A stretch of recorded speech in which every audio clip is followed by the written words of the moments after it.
Good jobs, quality jobs. We still have so much to do for women's rights. For the parents to go to work, you need good childcare. Good afternoon and welcome to this edition of Eurofound Talks. Today we're going to look at what could be one of Europe's most pressing social challenges, but also how it is impacting particularly the young people of the European Union. And that's the housing affordability crisis. We've seen sale prices across the EU surge since 2010. We've seen rents see an upward trajectory, which has been in parallel. And in several member states, we've seen the prices have more than tripled.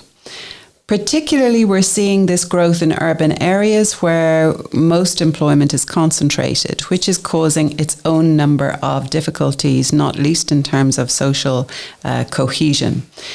But I think when we want to look at this in particular, it's for young people and how they're caught at home, how they've not been able to transition, how they can't move from one area in their lives into the next in any positive way.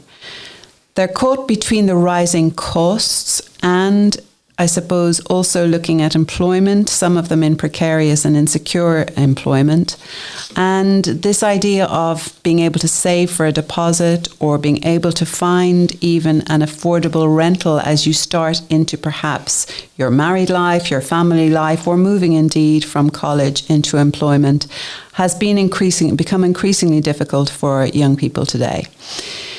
It does cause other consequences. It delays independence and it impacts the decisions that young people are making. And this in itself has an impact on our societies and how our societies are developing. So it's not just about housing, which I think is probably what has happened at the European level, that where housing itself is an isolated problem, it's having implications for so many other aspects of our lives, for our economies and societies. The European Commission, as a result, perhaps has appointed a dedicated commissioner for energy and housing for the first time that we have such a commissioner. And the European Parliament has been looking at this also with a housing committee at EU level. And of course, we have movements towards housing and affordable housing plan. So there is a lot of work underway to address this issue and hopefully to make affordable housing a reality again. But the person who knows most about this in Eurofound is with me today, and her name is Marie Hyland, and she's one of the authors of our new report, Foundational Challenges, The Housing Struggles of Europe's Youth, which was published recently on our website, and you can access it there. But you're very welcome, Marie. Thanks, Mary. Delighted to be here. Marie, when we're looking at this, I've given a sort of an introduction to, I suppose, the crisis that we're facing. It's very much in the media. It's very much in the ether in terms of debate. But really, can you lay it out for us? Can you give us a broad picture of housing, rental prices, whether they've increased, how much they've increased, and where? Yeah, absolutely, Mary. So just to start, it's important to emphasise that Europe is indeed experiencing a crisis of unaffordable housing. Since 2010, we've seen that sales prices have increased by more than 55% and rental rates have increased by 27%. But what these average statistics don't do is they don't show us how severe the crisis is for certain groups and in some regions. So as you mentioned a moment ago, in some member states, house prices have more than tripled over this period. There's also been extreme uneven distribution of price increases across regions and across degrees of urbanisation. In particular, the increase in housing costs in urban centres has far outpaced average trends. But when we think about housing affordability, it's important to remember that house prices and rental rates are just one part of the equation. So we're thinking about housing costs relative to income levels. And that's what's particularly problematic, is the fact that the relationship between house prices and income growth has really decoupled in the metropolitan areas of many member states in recent years. So the reality is for young people, in particular young people, their incomes have not kept pace with rising house prices. Another maybe important point to mention when we're talking about house prices and housing affordability is that there's an important limitation of the ability of this phenomenon to be captured in official statistics. So the EU tracks housing affordability problems partly through a metric known as the housing cost overburden rate.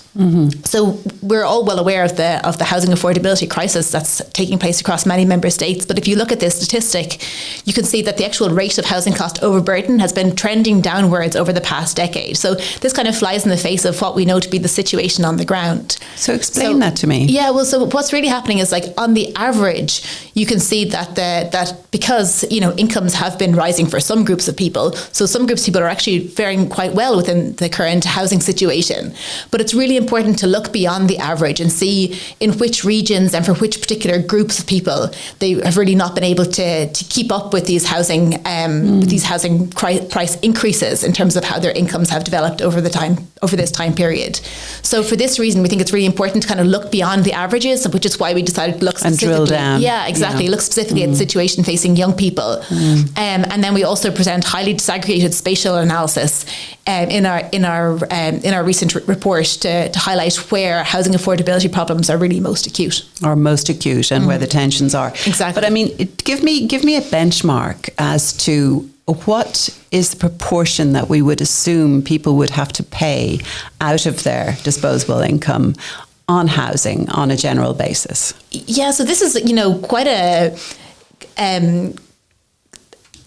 contentious issue. So there isn't really like a widely accepted threshold for what is considered affordable housing. So the housing cost overburden rate, which is the official EU statistic, tracks the proportion of households in a country that spend more than 40% of their income on housing. So according to this statistic, 40% is a threshold for being overburdened with housing costs.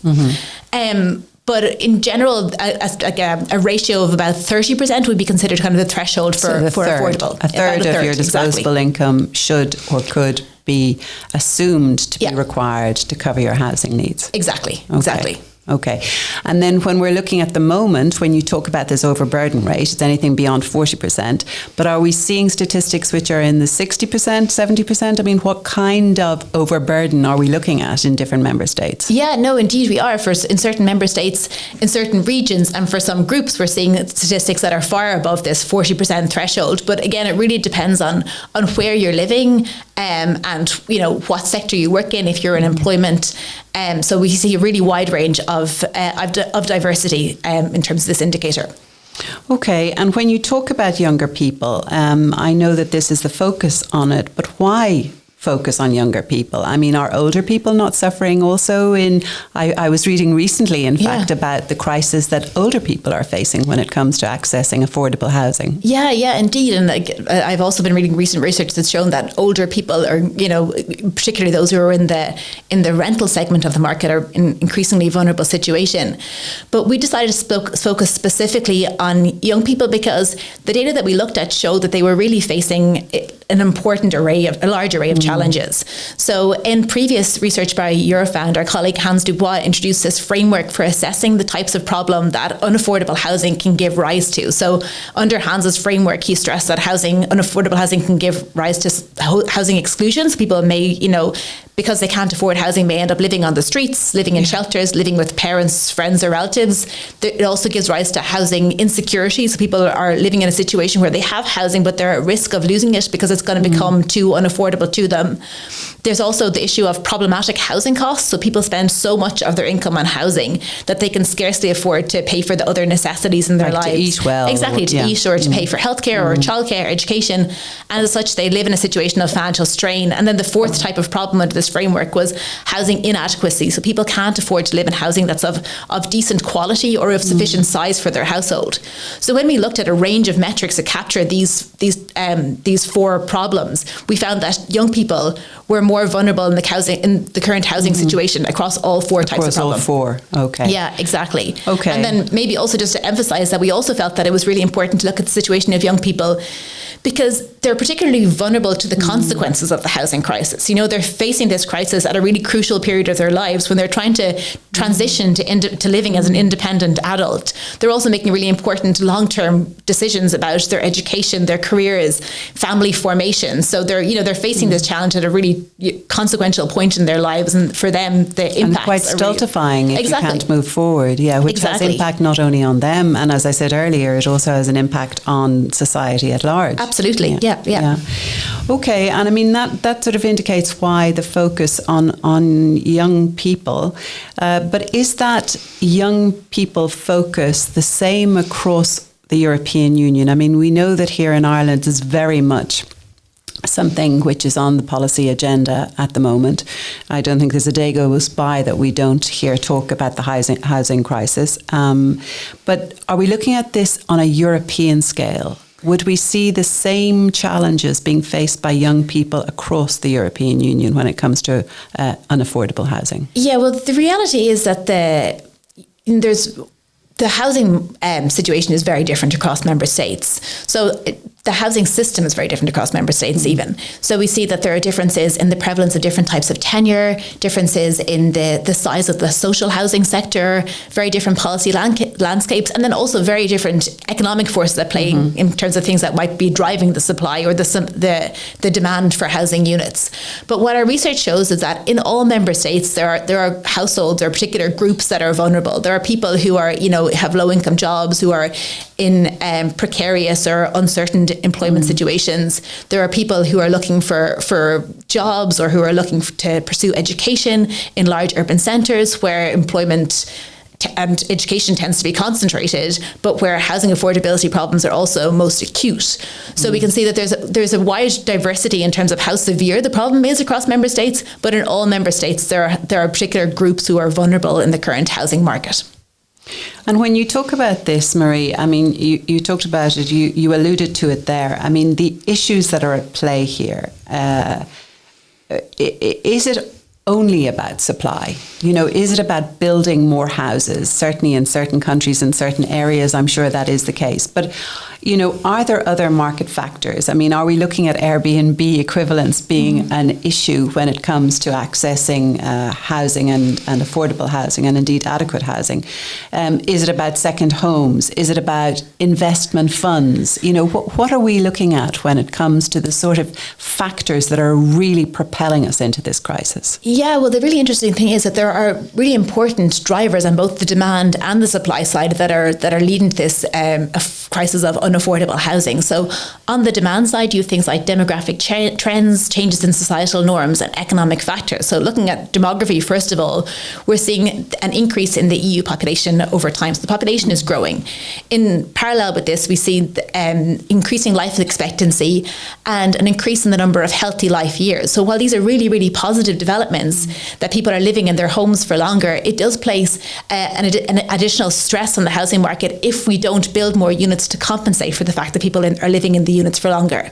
In terms of social and cultural norms, we've seen in the EU in recent years an enormous increase in the number of single person households. So, even if the population rate were to remain stable, an increase in the number of single person households would necessitate more housing units.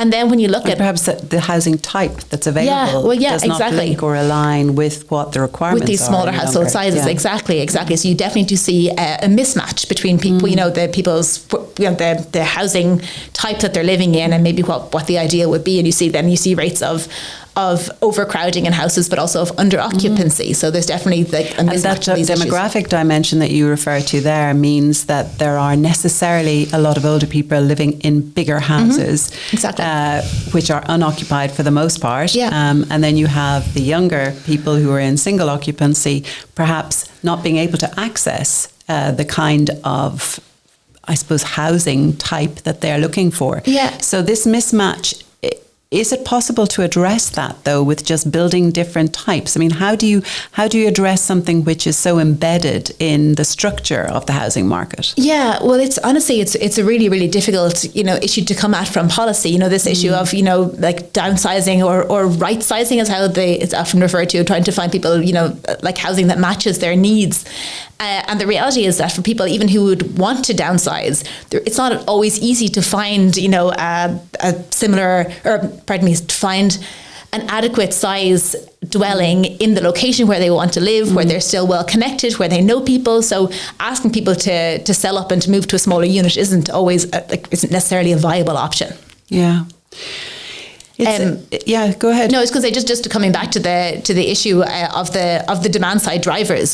So you mentioned financialization and short term rentals. So yeah, indeed, there are economic forces that are also at play. So we have in recent years seen an increase in the financialization of housing. So this is treating housing as a commodity to be used for wealth accumulation purposes and investment purposes.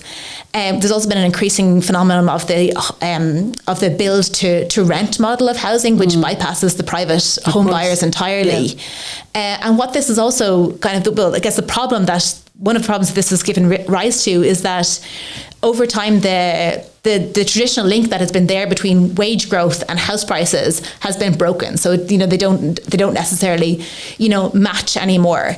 And then when it comes to the rise of short-term rentals, so yeah, this is particularly an issue, in certain areas of high demand. So urban centres, popular tourist destinations, and while there are undoubtedly like economic benefits to these short-term rentals, it's just that the fact that they've become so concentrated in certain areas that vulnerable households who might wish to live in those areas, it's just not an option for them anymore, and they're being completely priced out of the market.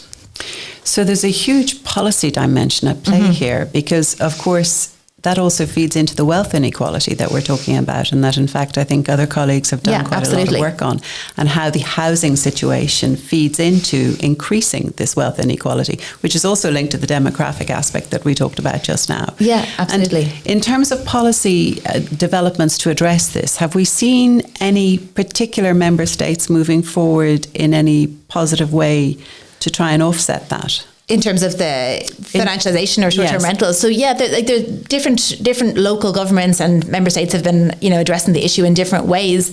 You mentioned at the start the Commissioner for Energy and Housing. So under this new portfolio, there has been a housing task force established, and the housing task force came out with their affordable housing plan just at the end of last year. And in this, they highlighted the forthcoming regulation on short-term rentals. So this would be something that would be done at an EU-wide level. So it's not, it doesn't by any means aim to ban them, but it's just to regulate the sector, to try and find out more about what's happening. So by mandating that property owners need to register their property, and that there needs to be information on transactions that's made available to member state governments. I mean, one of the things that you also reference in the research is about young people spending a larger proportion, as we talked about earlier, on their rent or on their housing requirements, but that they also live in poorer quality housing. What's behind this? Yeah, so I suppose it's unfortunately it's the question of needs must. So young people are taking whatever they can afford. The dwellings that they can afford are often of poorer quality.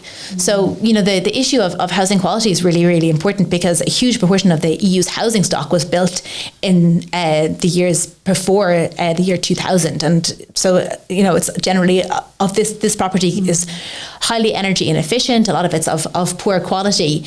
And you see that young people are, they're struggling to afford to live in these properties, but then they're also dealing with issues like structural problems with the dwelling. So young people are more likely to live in dwellings that have problems of leaking, damp or rot. They're more likely to live in dwellings that they struggle to keep adequately warm. So these are dwellings that, really need investment to bring them up to standard. And maybe this is an important kind of, area for policy that's worth considering, because, our research here at Eurofound has shown that investing in improving the quality of the housing stock can have a lot of really important benefits. So it'll reduce the likelihood of people living in energy poverty. It'll reduce greenhouse gas emissions and kind of bring us towards our climate goals and towards energy independence. And because living in dwellings of poor quality can have negative health impacts, improving the quality of housing. And mental health. Exactly. Perhaps, I assume, yeah, both physical and mental health. So improving the quality of the dwelling will also have positive health outcomes. I mean, these are not good things, Marie. It's not good news if you're to look at it from a young person's perspective. I mean, one, they're spending disproportionately more on their housing costs. Two, they're being pushed into dwellings that perhaps are not as high quality as they should be. Three, the transition into those dwellings or that housing is stunted or at least delayed to a large degree. So their transitions are affected. What do you think are the consequences of this housing crisis for this younger generation? Yeah, absolutely. So, that was kind of one thing that we wanted to address in the research, to look at, what are the individual impacts of this. So we kind of know, broadly speaking, that it's leading to rising inequality, to erosion of social cohesion. There's also evidence that suggests that it's kind of impacting people's voting behaviour. But we really wanted to understand from the perspective of young people how they're experiencing the crisis and what its consequences are. But there's a lack of data available on this issue. So in order to to get at this ourselves, we conducted a survey across 4 member states. So we conducted a survey in Czechia, the Netherlands, Spain and Sweden. We chose these countries to kind of represent geographic diversity across the regions of Europe, but also very different housing outcomes and housing policy landscapes. Exactly. What we found is that there's a substantial gap for young people between their living arrangements that they're currently in and what the living arrangements they would desire are. So between their current and preferred living arrangements. We find that the largest gap is for young adults who are, in a situation where they're living with relatives or with their parents. So we find that on average of this group of young people who are living with their parents or relatives, only 40% of them would choose this living arrangement if they had an alternative option available to them. So, they're really feeling like they're stuck in this situation. In terms of the consequences, they reported a wide range of consequences. So things like not being able to pursue career opportunities, not being able to take up opportunities for education, all those things, like negative impacts on their mental health and well-being. And then also really important things around decisions like around family formation. So having fewer children than they would otherwise like to, or delaying having children. Yeah. And tell me, Marie, is there a gender dimension here at all? I mean, are we seeing a difference for both men and women, and young men and young women when it comes to accessing affordable housing? Yeah, so this is a little bit tricky to get at with the data that is available. So most of the data that we use to analyze the situation is household level data. So, unless you're looking at single person or single adult households, usually when you're looking at data at the household level, there's a couple involved and, children or other family members. So it's really hard to disentangle the situation for the individuals living there. But what we did do in our research is we looked at the situation of single parents. So single parents are disproportionately women, we know that.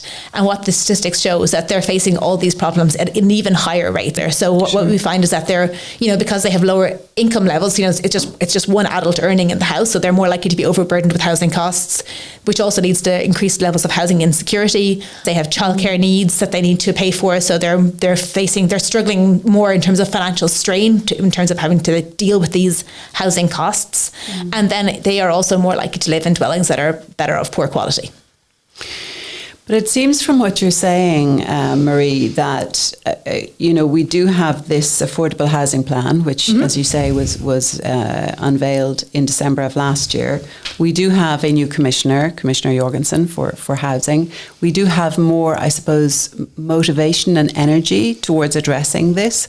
But it seems to me that it's very multidimensional, the approach that's required to deal with this housing crisis. That It's not just about increasing housing stock, that there are so many other issues at play. Talk to me first about what you think is possible in terms of EU competence to actually address the issues. And then I'd like to kind of dig down a little bit deeper into seeing what are the other policies that need to come into play for this to really function effectively. Yeah, absolutely. So housing undoubtedly is not an EU level competency. So the responsibility for housing policy rests with member states, regional governments, and even indeed cities in some member states. So it's highly decentralised.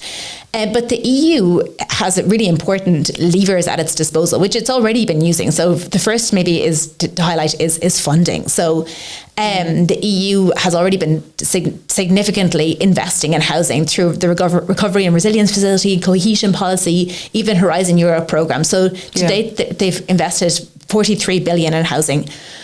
Under the Affordable Housing Plan, they plan to scale this up significantly, working with for example, the European Investment Bank to form the European Investment Platform, and then also, which will also partner with banks and other institutions in member states. So financing is one really, really important area for policy. Another area for in which the EU exerts policy on the housing situation is through state aid rules. So the EU has recently revised its state aid rules regarding services of general economic interest. So just to explain how this matters for housing policy. So up until the revision of the state aid rules, member states were not allowed to directly give money to companies to invest in housing because of kind of concerns around competition. You know, kind of giving unfair advantages to particular companies. But there was one kind of exception to this, and that was that member states were allowed to give funding for social housing for particularly vulnerable low-income households. But what's happened over time is that the issue of housing affordability has really spread up the income distribution, and now middle-income households are also being impacted. So the state aid rules have been revised in this regard to allow member states more flexibility to directly intervene in the housing market to provide housing for to apply them to a larger cohort. A larger cohort, exactly. So that's one really important area. I also mentioned a moment ago there are the new rules around short-term rentals, the regulations around that, which will hopefully bring about more transparency to the sector and help member states to understand what the situation on the ground is, and then see where they can intervene accordingly. And then the European Commission has also been working on trying to assess the kind of the problems in the construction sector. So housing construction has been far below the what's been needed in terms of making sure that supply keeps pace with demand. Due to labour shortages due to energy costs. It's also been historically a sector that has had low levels of innovation and productivity. So the European Commission has come out with a new plan to boost competitiveness and innovation in the sector to ultimately increase the output of the construction sector. So to make kind of the sector more able to meet the growing demand for housing units that's needed. Which is interesting, actually, because that sort of takes me that full circle that I'm wanting to go when you talk about the multidimensional aspect of how to address this issue. Because when we talk about the construction sector, previously we've done other podcasts and webinars on labour shortages in these areas and in particular sectors, and of course construction is one, but also the job quality of those sectors and how that impacts on it.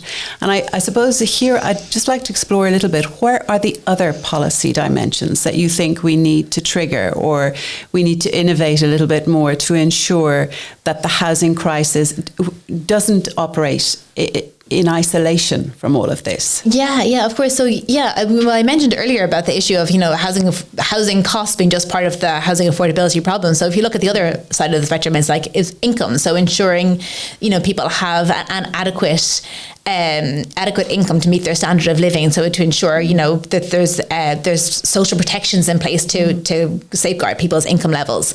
Also, policies related to, for example, transport policy, to ensure that when new developments are built, that they're well connected to schools, to places of employment. Also to making sure that housing is well connected to essential services like care services, childcare, for example, and possibly also decentralization of economic hubs. Mm-hmm. Well, yeah, we've seen kind of, during the COVID-19 pandemic, there was an increase in the demand for housing outside some of the urban centres as people were, more had more flexibility in terms of teleworking, and this for certain cohorts, this maybe has removed the need to live right by the workplace. But it's important to remember that, of course, not all workers can avail of these kind of teleworking policies. Of course, yeah. There's only about a third of all jobs are teleworkable. Well, there you go, exactly. So they're probably the most vulnerable are not going to be able to benefit from this kind of a policy. Yeah, that's not going to apply to the 6 nurses that have to live in the same apartment and take shifts in terms of sharing their bedroom so that they can access the hospitals that they work in. Yeah. I suppose in terms of other aspects that would need to be considered, you talked earlier about well-being, health, mental health. Is this also something that should be factored into an overarching housing approach? Because if the implications are that bad housing quality or inaccessible or unaffordable housing is having that kind of an impact on young people, is that something that should be considered as part of the overall plan? Yeah, well, I suppose maybe the thinking around that could be that, if we tackle the problems, then hopefully once the situation is improved, the outcomes for people will improve. So if we tackle the supply shortages and the economic strain that people are under because of housing costs, maybe we would hopefully see positive impacts on their mental health and well-being also. Yeah. Marie, when we really look at this, and I suppose, again, have just touched on the surface of many of the issues, and so many we could dig deeper still and carry on the conversation, but it's a very complex issue. It's obviously one that's playing out across the European Union, and at member state level, there are different initiatives at play. At the EU level, we've seen that things have elevated and they've been propelled into action more than previously. But if you, in your role as expert in this research area, if you were to have a policymaker in front of you and you had them to yourself for 3 minutes as you went up in the elevator, what are the 3 things that you would say would be priority to address for us really to take, this issue and address it fully? Yeah, absolutely. So it's a very difficult question, because I know that the situation that we paint is of a very, challenging situation, and that's the reality for many groups of people. But it's also important to highlight that there's really a wide range of policies being deployed across member states to try and tackle the housing challenges that people in general face, and particularly that young people face. But if we were to focus on just 3, I would say in the first instance to focus on supply side solutions rather than demand side interventions. So what I mean by this is, there's a broad range of housing policies in place, but generally they can be kind of grouped largely into interventions that try and make housing more affordable for residents. So these are things like housing allowance payments for low income households, or support to purchase a house for first time buyers. But what research shows is that while these can be, important in terms of helping certain groups of people, or even in terms of housing allowance payments, they're important to kind of buffer against poverty. What often happens is that these can, have knock-on effects in terms of increasing the price of housing. So consumers or the residents ultimately are no better off. So on the other hand, supply side solutions, that aim to increase the supply of housing, are shown to be particularly impactful, particularly for low income households and for young people. And in this regard, the stock of housing that's already available has actually considerable untapped potential. So colleagues at Housing Europe have shown that all member states have a significant stock of vacant dwellings, and making even a proportion of these dwellings available would have an important impact in terms of improving the housing availability and housing affordability situation. And of course, renovating and using the existing dwelling stock is much more climate friendly, or much more sustainable even than building new ones. So, undoubtedly we need to build houses to increase the supply, but also, we need to make the use of the stock of housing that's available. The second broad kind of policy recommendation I would make is specific to the rental sector. So when we think about policies in terms of the rental sector, most member states have policies that regulate the market to try and kind of balance the interests of the investors and the residents of housing. So things like rent regulations, tenant security policies, and anti-speculative measures. And while these are really important policies, it's important to think about, who does not benefit from the protections that are currently in place. So really thinking about the insiders, so they're the incumbent tenants, and the outsiders who are newcomers to the market. And these are often young people who are looking to rent. So if the housing market is really tightly regulated, what happens is that the incumbent tenants are really well protected. There's very low mobility, and young people can't access the market. So it's really important to think about the perspective of the outsiders as well as the insiders when thinking about how to regulate the rental market. And then the third point that I would make is something that we don't really directly address in our report, but that it's so important. It's the most acute, issue of the housing crisis, and that's the increasing number of homeless people. So in our report, we highlight this as a really important problem, but we don't go into the data in depth because it's really hard to get comparable cross-country data for all member states on homelessness.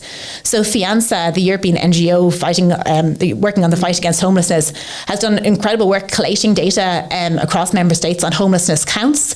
But what we can't get is this information disaggregated by age. So we can't look at young people across all member states.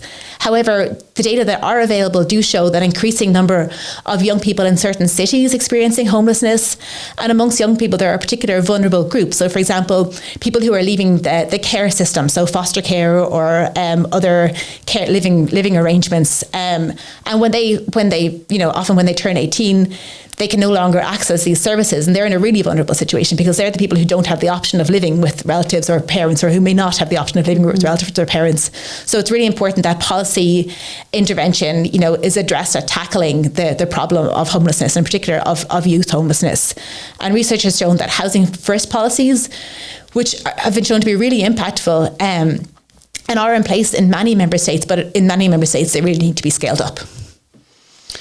Okay, Marie, they are interesting recommendations. The one on homelessness, I think certainly that was something that we discussed in detail with Hans when we had him in talking about the housing crisis in a previous podcast. The issue of the regulation, reviewing the regulation of the rental sector, clearly important. And then finding a balance between the supply and demand aspects. And we didn't touch on it in our conversation today, but of course that whole idea of the renovation of vacant dwellings or making them available would also address to a large degree this sort of decentralization of our cities, where we see the lights going out at night and seeing people coming back into the city. And certainly for young people, for the most part, that would be something that they would find attractive.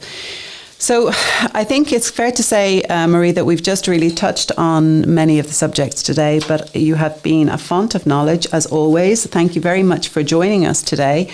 And I know that you're going to be making this information, research, analysis, data available to policymakers across the coming period during the Cypriot presidency, during the Irish presidency, at the end of this year, also to the European Parliament. We'll have the upcoming visit of the European Parliament Employment Committee.